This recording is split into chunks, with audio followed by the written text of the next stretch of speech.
Good afternoon, everyone. Greetings from Nutrition International, the organization that I represent. Before I go ahead, I'll just give a brief introduction in terms of Nutrition International, what it works, and then go ahead with my presentation deck. Nutrition International. International is a not-for-profit entity that works in multiple countries. Globally, we are present in 60 countries with offices in more than 10 countries. We have been working on nutrition and other component of it.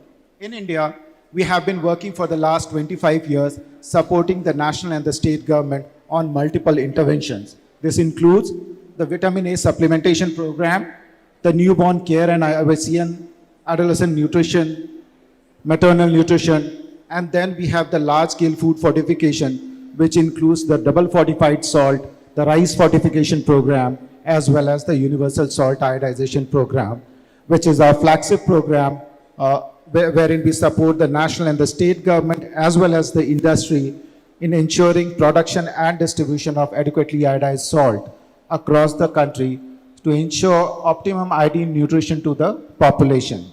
This program has been further amended so that we include the salt reduction component also, and wherein we would be harmonizing the salt reduction portion as well as the iodine nutrition. So some of the content of my presentation would be what Dr. Ranjan has also presented in his presentations. When we talk about salt, the primary purpose of usage of salt is threefold. The first would be for the processing of the product or the stability of the product. The second is the enhancement of the taste and also masking the off taste that is there. And the third component is to balance the moisture content so that the shelf life of the product improves and also the microbial growth is reduced.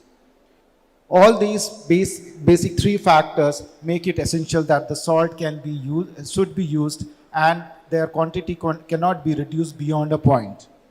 When we talk about the WHO recommendation, there is a maximum of 5 grams of salt that needs to be consumed or 2 grams of sodium. Most of the time for salt and sodium, we use it on the same word or same language. When we talk about the source of salt, it has 3 major sources. One is the salt that comes from the home cooked food, which is also called the discretionary salt. The second is the one that is used in food that is cooked outside, or what we call is the served food, processed food. And the third is the processed food component. 80% of the salt that we consume in India comes from the home cooked food or discretionary salt. And when we look into what is the quantity of salt that we are consuming, the household consumption estimate survey that was done in 2022-23 has estimated it as 6.9 grams at the national level and 6.7 grams at the state, that is the Tamil Nadu level. But this does not include processed food. And if we look into the national NCD survey that was done, wherein the urinary iodine was sodium was used for estimation, it was around 8 grams at the national level, wherein for men it was 8.9 grams, and for women it was 7.1 grams, so an average of 8 grams. This is in line with what has been estimated earlier.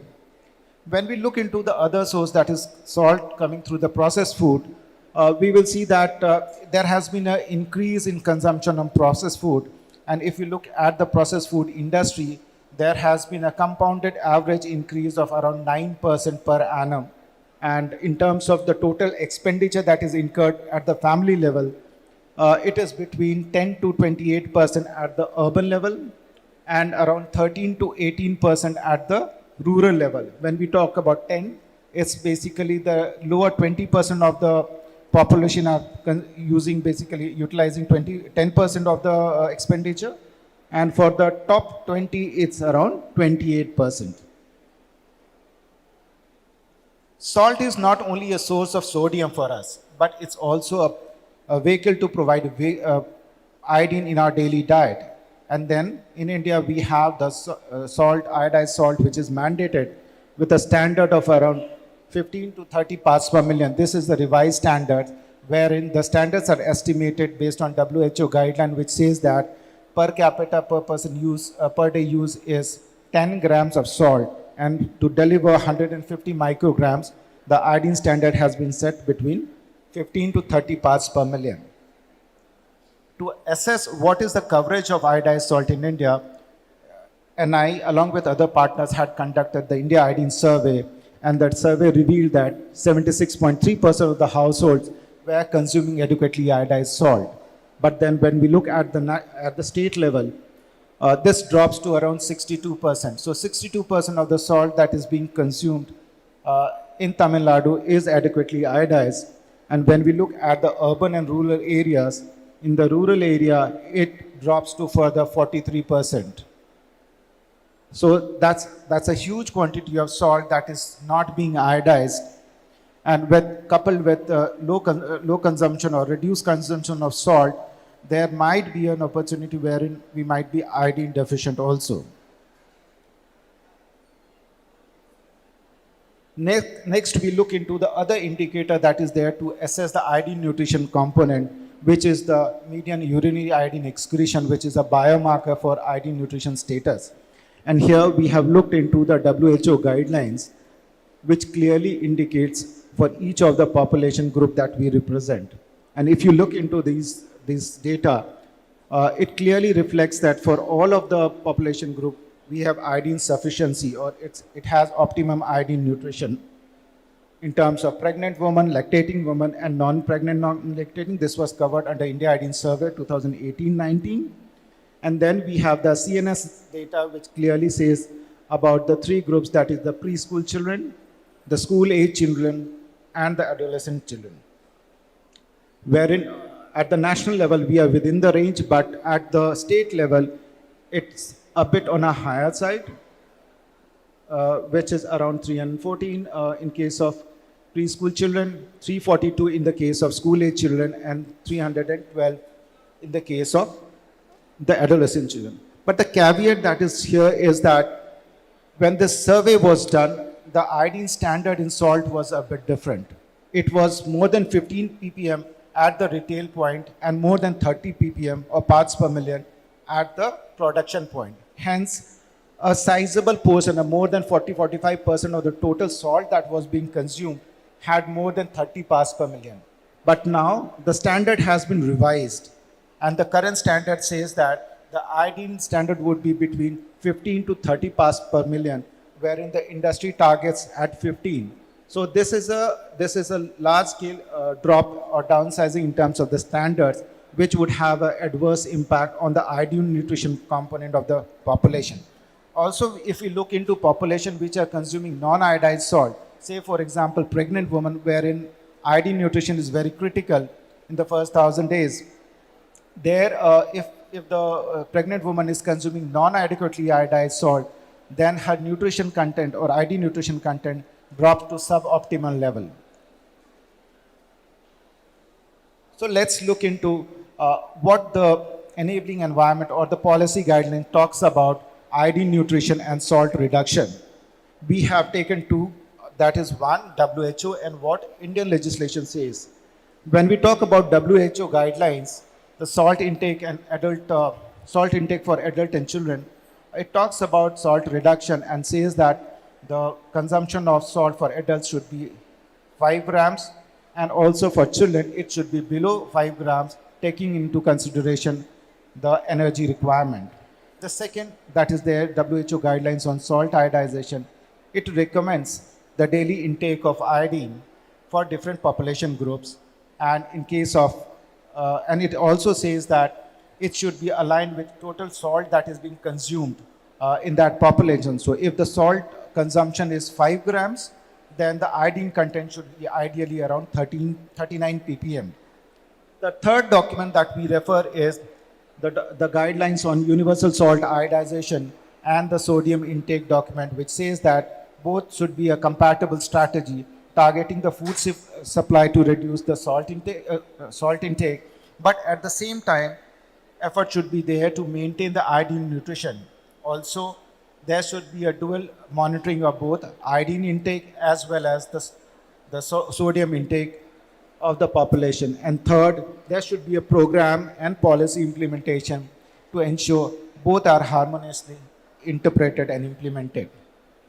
When we talk about the Indian guidelines, we have the National Iodine Deficiency Disorders Control Program or NIDDCP program, which as per its objective, assesses the iodine nutrition status of the population and ensures the production and supply of iodized salt along with the demand generation. The second is the National Multi-Sectoral Action Plan for Prevention and Control of NCD, which has given the target of 30% reduction of salt by 2025. The third is the dietary guidelines from the NIN, that is NIN 2024, which recommend that the iodized salt needs to be consumed, but then the quantity that needs to be consumed should be 5 grams or less than 5 grams. This factors in the processed food that is being consumed. Also, what it has said is that to facilitate early initiation of food for children so that they can develop a taste for food with low salt, that's there. And finally, we have regulations and laws that says that, one, the iodine standards for salt in India should be between 15 to 30 parts per million. Second, the declaration on the nutrition fact on the pouch should be clearly there, which includes sodium. And the third is the standards on the low sodium salt, which is in a draft rate currently. It was gazetted and shared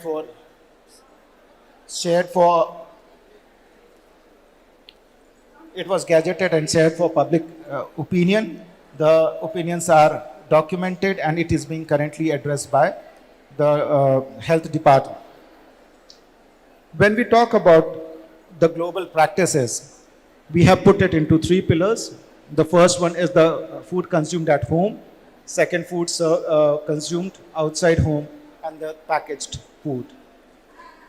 For the case of food consumed at home, there is an increased effort towards introduction of the low sodium salt that is there, and also a multimedia campaign to advocate to the consumer on the need to use lower salt. Second would be in terms of the in terms of the food consumed outside home, it's healthy public food procurement and services policy that has to be put in place so that only food with low sodium or low salt can be sold. With regards to the packaged food, we have front of pack labeling that is there, mandatory sodium limits that is there, marketing restriction, and there is a fiscal policy guidelines that should be there. Finally, the summary of effort globally is that cutting sodium is really hard, and there has been 194 countries who are committed to reduce their salt consumption by 30% by 2025, and none are expected to achieve that by 2025. What are the key challenges when we talk about harmonizing iodine nutrition and salt reduction in India? One is the lack of regular sodium and iodine surveillance data that is there, which would feed into the policy makers to develop appropriate guidelines. This is further aggregated by diverse consumer preferences on food preparations and consumption practices. There is an increased preference of processed food, but with weak regulatory monitoring, it's difficult to ensure compliance to standards. Low sodium salt, which has been giving us very good result, still needs to be done further research on so that we can look into their impact of these low sodium salt on specific groups like elderly, pregnant women, as well as people with CKDs. So and lastly, there are lots of myths and misconceptions about salt. Excuse me, 1 minute. இவ்வளோ பின்னாடி இருக்கிறவங்க கொஞ்சம் பேசாமல் இருங்க. Sir பேசிட்டு இருக்கிறத கேட்குங்க, கொஞ்சம் பேசாமல் இருங்க. Okay, thank you. There is lots of myths and misconceptions about salt and salt consumption. And it's perceived that when you consume rock salt, it is low on sodium. and hence help hypertension. But it's not the case. It's a normal salt, just like sea salt, which has the same quantity of NaCl as compared to others. Just to harmonize iodine nutrition with salt reduction, and I, along with other partners like WHO, Iodine Global Network, and Resolve to Save Life, had conducted a national consultation on 29th of August this year, wherein all the government departments, as well as research agencies, government institutions, as well as development partners were present. And the summary of these recommendations are that when we talk about salt reduction and USI, while it's a compatible strategy, but then it's only on a theoretical basis. There has not been any program operation or program guidelines wherein it has been harmonized. And there was a request that a smaller group can be formed who can work on it. Second was with regards to developing a multi-sectoral approach action plan, which includes consumer awareness, as well as adopting a system-based approach. Further, since currently it lies with the NCD program, the NCD department can be the secretariat in terms of coordinating with different departments and ensure that the program is implemented. And finally, with regards to the data, if there is a data bank which captures studies, global practices, and also success stories on salt reduction and harmonizing it with iodine nutrition, that would feed into the policymakers' book so that they can appropriately adapt the program accordingly. Then there are guidelines on the recommending the on the awareness generation, wherein they have suggested that the implementation research to identify appropriate approaches for BCI should be done. Also, there should be integrated message both on iodine nutrition as well as salt reduction, which should be throughout the life cycle. And also there can be a lot of campaign around myth busting on the consumption of salt. With regards to program and policies, with regards to existing programs, it is suggested the NIDDCP program guidelines can be amended to include the salt reduction component also, and their infrastructure in terms of the IDD lab as well as the trained capacitated team can be used for both programming and surveillance purposes. Target public feeding programs can also be used to reduce the salt intake because currently there is no monitoring of salt in these feeding programs, and we need to capacitate the frontline workers and also the healthcare providers. Finally, with regards to industry, conducive fiscal incentives can be provided to them for salt reformulation as well as to the salt industry to produce low sodium salt. When we talk about the research and surveillance, it's more about conducting further research on low sodium salt, and with the promising results that it has already given, explore possibility of replacing the iodized salt with low sodium salt. Also, there is a need to develop a robust methodology and testing protocols for joint surveillance of iodine and sodium intake. So just a key takeaway from the entire presentation. One, salt is primary source of both sodium as well as iodine, and we have worked on the supply chain of salt once to ensure that all the salt that is being produced is iodized. We need to use that learning as we move forward towards incorporating or producing low sodium salt. Second, when we talk about the reducing the salt intake, we also need to look into that we have to ensure optimum iodine nutrition so that the gains of the USI program is not missed out. Accordingly, specific programs and policies needs to be made, synchronizing both. And finally, based on the global understanding and learning, salt reduction is a slow process and it needs a lot of time to give results. Thank you.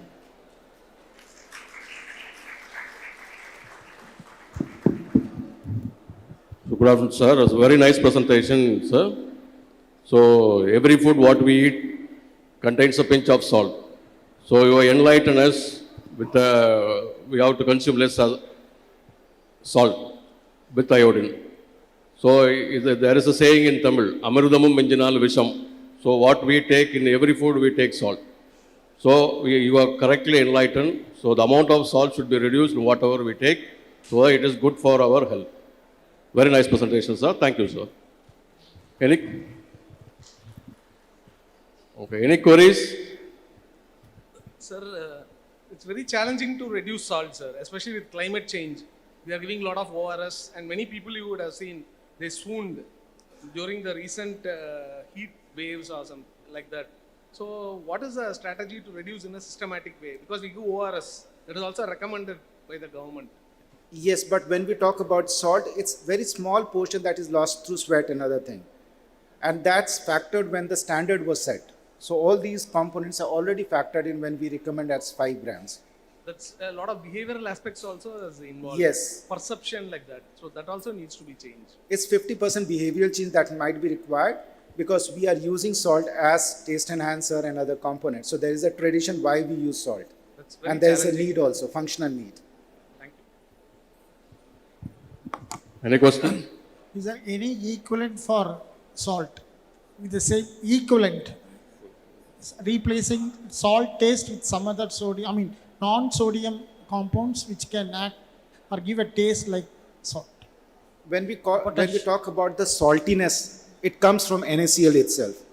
If you replace it with, say, potassium, because that's how the low sodium salt is prepared, then there would be some metallic taste. If it's reduced by 25%, it is assumed that there might not be too much change in taste, but going beyond that, it would give you that bitter taste or a metallic taste. The second component that is there, even in terms of the usage of salt also, if you reduce your usage by 25%, your sensory things would not be able to detect that much. So it's a very simple way of cutting on salt also.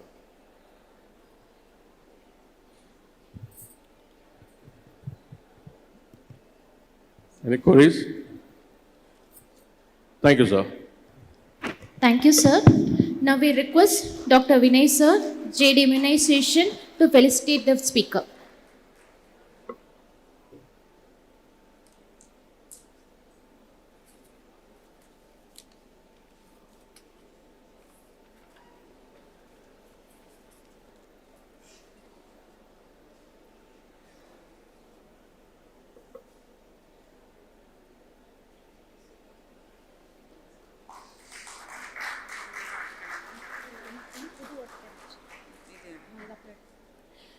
Thank you, JD Tansak, sir, for moderating the session.